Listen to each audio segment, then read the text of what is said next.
That frequency can carry the thought of your wealth.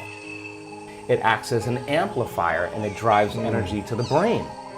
We've done thousands and thousands of measurements. We've partnered with the HeartMath Institute to teach people how to create and sustain heart coherence. How do we do it? Well, besides going to your workshop, what's the simplified version? I'm sure it takes more time than... Well, it really doesn't. It really doesn't. It just requires getting still, closing your eyes, putting your attention on your heart, changing your breath so that you move into the present moment. And when you slow your breathing down, you slow your brain waves down. When you slow your brain waves down, now you're accessing your autonomic nervous system. So then you train a person how to open their heart and feel an elevated emotion. And it takes a little practice. And just like a flower that takes time to bloom, it takes a little bit of time. But if you work in trading the resentment, the frustration, or the impatience for gratitude, appreciation, and thankfulness, and you keep at it, there'll come a moment where that system switches on, and now you're feeling grateful for no reason at all. Right. That's not a bad thing, because gratitude, the emotional signature of gratitude, means something's happening to you. Something has happened to you, you're receiving something, or you just received something. So your body then, when you're feeling gratitude, is in the perfect state of receiving. So then that means then you'll accept, believe, and surrender to the thoughts equal to the emotional state of gratitude. If you're living in resentment, you're living in fear, you're living in impatience, you could say, I'm healthy, I'm healthy, I'm healthy, I'm wealthy, I'm wealthy, I'm with all you want, and that thought's gonna stop right at the brainstem and never make its way to the body, because the body's not feeling it, or because why? Because you're feeling resentment, and that thought that thought is not consistent with the emotion of resentment. Resentment has a different set of thoughts, right? In other words, once you start opening your heart, it begins to move into coherence. It begins to produce a measurable magnetic field up to 3 meters wide. Now that's frequency, that's energy. And all that energy, that frequency, carries information, carries an intent. So then when you're feeling gratitude and your heart is open, you're broadcasting energy into the field. Now, frequency. A frequency. You lay the intent of the thought of your health or your wealth. That frequency can carry the thought of your wealth. It can carry the thought of your health. If you're suffering, suffering does not carry, that energy does not carry the thought of your wealth. It carries a different set of thoughts.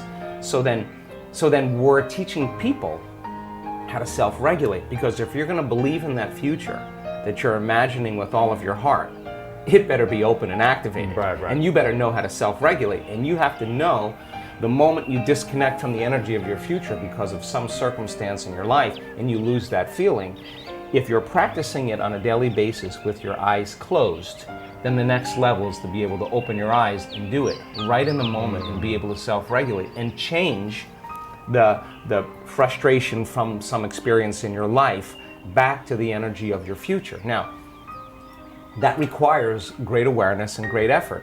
But if you have a community of people that are practicing this on a daily basis and they're connected to their future, because that's where their mind is, they begin to want the future more than the emotions of the past. So we've done enough measurements now, Louis, to know that we can teach people how to do that, and we have evidence that people can sustain it for 45 minutes to an hour. It's a skill now. They know that they know how to do it. So now they have brain coherence and heart coherence. Well, once the heart begins to become orderly and coherent, it acts as an amplifier and it drives energy to the brain. So now the brain is getting more energy once the heart is open, and then you're thinking a different set of thoughts. And those thoughts produce different chemicals for you to feel more of that. And here comes nitric oxide from oxytocin, and then all of a sudden your heart literally starts to swell. It literally begins to open up, and there's more energy going there, and now you're coming from a different level of mind. Right. When you have coherence in the brain and heart, you have a laser of energy, and it could read information much better. You're living in stress, and your brain is shifting its attention from one person to another problem, to another thing, to another place to go. Each one of those things, there's an assignment of neurological networks in the brain. So the arousal of the stress hormones drives the brain into this high frequency, and you're trying to control and predict everything in your life. And your brain circuits are firing like a lightning storm in the clouds. when your brain's incoherent, you're incoherent, and you don't have a signal. You don't have a Wi-Fi signal. You're not connected to the field. How could you connect to energy and information if your signal hasn't become orderly?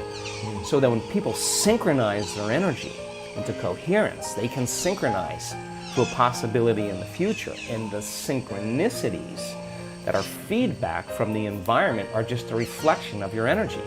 And that's the universe saying, follow the breadcrumbs, do it again, follow it again, do it again. And now all of a sudden the person's not waking up in the morning like, oh, I gotta meditate now to create my future. They're kind of going like, I'm getting out of bed because I don't want the magic to end, right? They want to sustain that state so that the old reality that they've lived in begins to transform into something new, and because there's no longer a vibrational match with everyone and everything in their past, present reality, there's a vibrational match to their future, and now their future is starting to give them signals. What's more powerful than our thoughts or our emotions? And do our emotions change our thoughts, or do our thoughts change our emotions?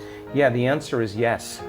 The answer is both. I mean, thoughts to me produce an electrical charge in the quantum field, and feelings produce a magnetic charge in the quantum field. And how you think and how you feel broadcasts an electromagnetic signature that influences every single atom in your life. The thought sends the signal out. Now think about this. And the feeling draws the event back. So you could have the intent that you want wealth, you want health, you want success. That's your intent, that's your thought. But if you're waiting for the experience to happen to feel it, then you're not drawing the experience to you because you're not feeling the emotion, right? So then teaching people once again how to balance their thoughts and feelings, because you can enter that cycle either place. Sometimes we do a meditation, we start opening our heart, we start elevating the body's energy, and then those emotions can drive certain thoughts of your future. Other times you open your awareness, you create brain coherence, you have the vision of your future, you begin to emotionally experience it. However you want to jump on that cycle, and then sustain it, because the longer you're conscious of that energy, the more you're drawing your future to you. So then most people spend their lives, right? We live in this realm called space-time, three-dimensional reality, and you move your body through space. In three-dimensional reality, it takes time. Yeah. So everything, all your goals, all your dreams, all your visions, you're gonna have to get your body up and drag it through space every day to pay off that, that home that's in your future, right? Right. When you create from the field instead of from matter, when there's a vibrational match between your energy and some potential, and your thoughts and feelings are coherent, now you are going to begin to collapse time and space, or the experience is going to be drawn to you. Now you're the vortex to your destiny, and now you don't have to go anywhere to get it because you're not playing by the rules of three-dimensional reality. You're playing by the rules of energy and the quantum. What happens to your immune system when you do that? Well, it turns out we've done an experiment. Just 10 minutes a day, 3 times a day with 120 people, trading resentment, frustration, fear for gratitude, appreciation, and thankfulness. Measuring their immune response, the chemical immunoglobulin A, your primary defense against bacteria and viruses, the best flu shot you'll ever get, lives innately within you. Turns out when you're frustrated, when you're impatient, when you're fearful, the immune system dials down because you're in emergency. It's that all your energy is going for some threat in your outer world. There's no energy in your inner world for growth and repair. But how do you turn that around? So then, as people begin to open their heart, can that chemical begin to elevate? 4 days, 50% change in the 120 people. Their IgA levels went up 50% in 4 days. That's your body's immune system is now upregulating genes that are making proteins and immunoglobulins and antibodies that you don't need a flu shot. In other words, your inner state is greater than your outer world. So then, just by doing that, we now know that your immune system is going to get stronger by the same means. Take 120 people or 50 people and measure 7,500 gene regulations. Okay? In 4 days, 2 genes that suppress cancer growth and tumors are activated and upregulated. The genes that stimulate stem cells to go to damaged tissues and repair them, upregulated. The gene for oxidative balance is upregulated. Anti-cancer, anti-aging, anti-heart disease, anti-stroke, anti-neurodegenerative, anti-inflammatory, antimicrobial. Just the body's naturally doing this. The gene for neurogenesis, the growth of new neurons in response to novel experiences and learning. This is 4 days. The gene switches on. The gene for more balance in the pituitary and the pancreas. The gene for the microtubules of the cells, the little fibers that respond to energy and frequency. So in 4 days, we now know that you can change your genetic destiny if you just practice the inner work. We have research to show that 60 days of meditation, 5 days a week, will lengthen your life. The telomeres, the little shoestrings on the end of your DNA, get longer. That means your biological age is changing. So we have the evidence now to show people what's possible. We have brain scans that are so outside of normal that when neuroscientists see them, they're blown away, because the amount of energy that's in the brain during this transcendental moment is hundreds of times outside of normal. Wow. I mean, you can't make your brain do that. Something is happening to you, and that person's having a transcendental moment. And we now know that we can predict it, and we now know that we can induce it. So then there's the evidence there.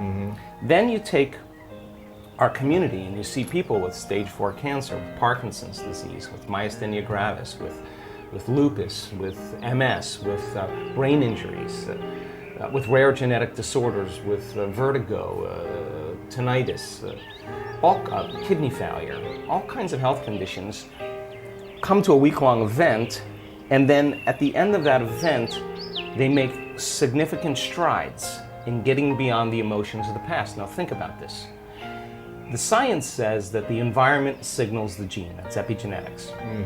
The end product of an experience in the environment is an emotion. So as long as you're living by the same emotion every single day, you're signaling the same gene in the same way. And if that gene is related to a survival emotion, a stress hormone, then you're down-regulating the gene and you're creating disease. So when the person trades that emotion and really breaks free from the chains of their past, and now they're feeling an elevated emotion, well, now they're dialing down the gene for MS, and they're upregulating the gene for health and balance. And so the person, well, you'll say to them, where's the disease? Well, I'm not the same person. I'm not the, and the side effect of that is a transformation and healing. So the funny thing about it is the person who has the healing is not talking about the healing. Whether it's blind people seeing, deaf people hearing, we have crazy evidence now. What they're talking about is how amazing they feel, because they're refreshed, they got a new lease on life. And so now we have evidence in our research, and that silences the critic to show that what's possible for people. And now we have evidence and testimony, that we have evidence where people will stand on the stage and say, hey, I broke my back in 3 places, I haven't been able to stand up straight, I came into this event hunched over, I couldn't lay down. Now this guy's jumping around on the stage, he's laying on his back, he's touching his toes, you can tell, I mean, he's having this moment. We changed somebody. Someone with Parkinson's disease can't swallow, can't chew, can't blow her nose, can't stand up. One moment, the next thing you know, she's blowing her nose, chewing and swallowing. We changed her body, we changed her life, we changed her future. And she doesn't look like a movie star, and she doesn't look like she's a vegetarian, and she doesn't look like she's buffed. She just looks like a normal person. Now the person in the audience who's watching that and looking at this person and seeing that they're no different than them, it just starts to cause them to think, if someone else can do it, I can do it. So you see the person with the stage 4 cancer that got the voodoo curse that they have 3 months to live. And now they have no evidence of cancer in their body, and they're standing on the stage telling that story, and somebody in the audience is checking her out going, I have the same condition, and if she can do it, I'm going to step right in that footprint, I'm going to do it the way she did it. And all of a sudden, you start seeing this change in the community in a week-long event, because once there's a breakthrough, right? I mean, it's like a 4-minute mile. It's in the field, you know? But it's not only in the field, you're seeing evidence in 3-dimensional reality, and evidence is the loudest voice right now.